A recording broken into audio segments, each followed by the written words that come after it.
Hey everyone! So, unfortunately I do have some bad news.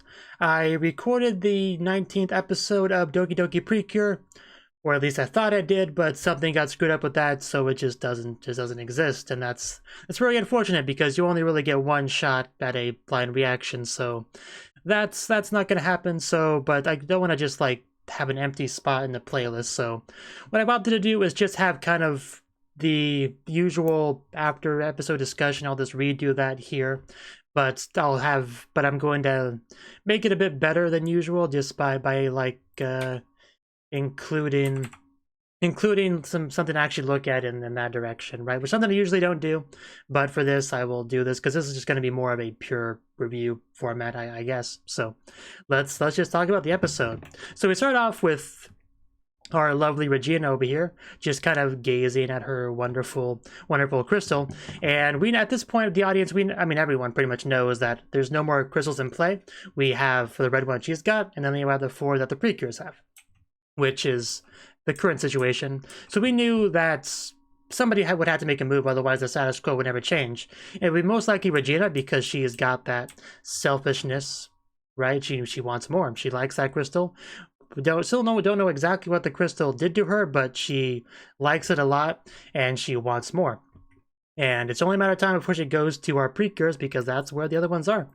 And we actually had her just kind of pop up right there, which that actually surprised me a lot as I was watching the reaction, like give me a heart attack level up surprise. She just pops up with the usual wonderful high mana that she always does, and I was pretty happy with that.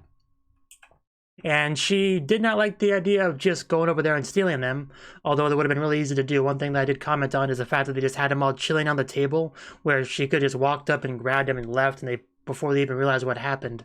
That was a big thought that I had around this point. Luckily that did not happen, and she actually invites them to do a game together, and Mana agrees to it. Her friends, her other Precures, not the biggest fan of that, but they of course go along with it because that's kind of expected.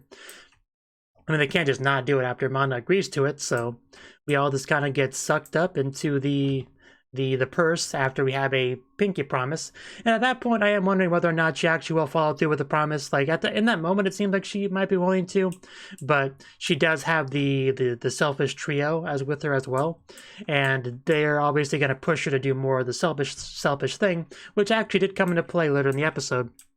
But for now, we actually had our games, and we started off with, I believe it was the soccer match. Yeah, and because we're up against the bad guys, I didn't really expect a fair fight, but I also didn't expect the ball to literally come to life. But yeah, pretty much any kind of sports equipment is fair game to make into a selfish minion.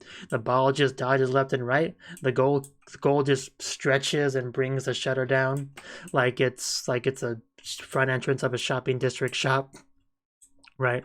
So we as a Precures are doing our best, but when we're up against somebody who can just kind of like play by their own rules, change the rules as much as they want, it's just really rough. So luckily we were able to kind of bring in our own Precure powers to kind of level the playing field a little bit.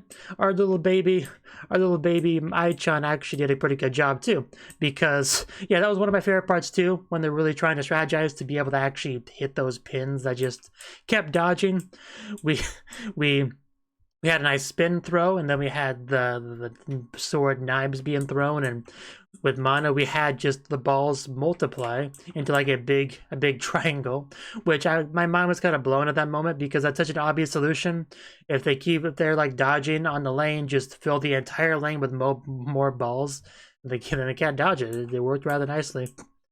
So much so that they kind of put her out of play in the next match, the dodgeball match. And of course, bowling, I mean, that's such an obvious thing to do. Like, that's literally what they always do. They live in a bowling alley, so I was kind of surprised that the first thing wasn't bowling. Once we got to it, it was like, that's such an obvious thing. Of course it's bowling. So, and we still won, though, so that's the funny part.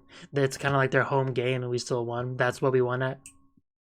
And the dodgeball makes a lot of sense to have as a game against an antagonist, because that's a very war-like game. Like, out of all the ball-related games, dodgeball is like the most similar to an actual war kind of scenario, to armies fighting each other. So it's a really good fit in that regard. So, and let's just look at that face. Yeah, she decided to just kind of freeze our side of the map. Let's see. probably wouldn't use the term map in this context. It's not a video game. Our side of the field, right? But luckily for us, the bad guys are bad guys, and there's one thing bad guys suck at, it's teamwork. So even though we're all Precures, we're all buddy, working together, supporting each other, they're the selfish trio. So of course they're not going to work together as well, and that was kind of their undoing. One of the members just gets smacked right in the face with a dodgeball. Regina just also retaliates once her leg gets slightly bumped by a ball. And we won because they all got hit by balls in the end. I guess we won. However, like I said, what would be a bit of an issue is, would Regina actually respect the promise, or will she swallow those needles? And after some back and forth, kind of like Angel on one shoulder, Devil on the other shoulder, whispering to you, like that sort of conscious, your conscious sort of thing. And in the end, the bad guys did win there, and we did have to battle a purse, but that wasn't too bad. We smacked it back down pretty easily and was released. Unfortunately, Regina did swipe all the crystals, but doing a reverse card again, the crystals just kind of left. They just kind of floated into the sky, almost like Dragon Balls do after you make your wish. So where did they go? Actually, not quite sure where they went, but they're not here. So I am kind of curious what we're going to do with that. Will finding them be like a difficult task, or are we just going to rush on over to where they are and see what happens? Because my theory is that it's going towards wherever the princess is at, and it will unseal her or whatever, help her, whatever her situation is. The crystals will help, is kind of what I'm trying to say. So that's kind of what I'm leaning towards. So will we rush over to find the crystals and we'll find the princess instead? Is that a thing that will happen? But either way, Regina, she had the crystals kind of leave her. So now that because the red crystal left too, right? If that's the case, does that mean Regina should be kind of back to normal, like the whatever weird influence was happening to her? Will that kind of cease now? Hey, I would imagine so. I hope so. She'll shake her head a little bit and be like, "Mana, I'm sorry, I don't know what came over me. Can we still be friends?" Maybe we'll get something like that.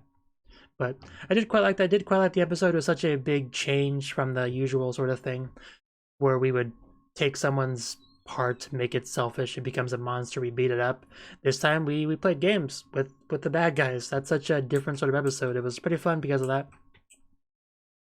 And now the crystals are all together somewhere. They're not together here, but they're together somewhere. So hopefully something good comes from that. They really ended out the episode at the perfect moment for me to really leave me hanging curiosity-wise, wondering what exactly will happen next. But to find out what happens next, we have to watch the next episode, which I will do next time. So, but yeah, once again, I do want to apologize for the reaction kind of not happening, but hopefully that doesn't happen again. I mean, this is the only time that's ever really happened, so hopefully it doesn't happen again. But anyway, that's it for now. Hopefully I'll see you next time. Bye-bye. Thank you for watching, and a special thanks to Cnouki and Ryan for supporting the channel. If you enjoyed this video, I hope you consider clicking the like button and leaving a comment, because that's a great and easy way to let me know that people want more. If you want to do something big to help the channel, you can support me on Patreon and get nice benefits like early access to certain videos. See you next time.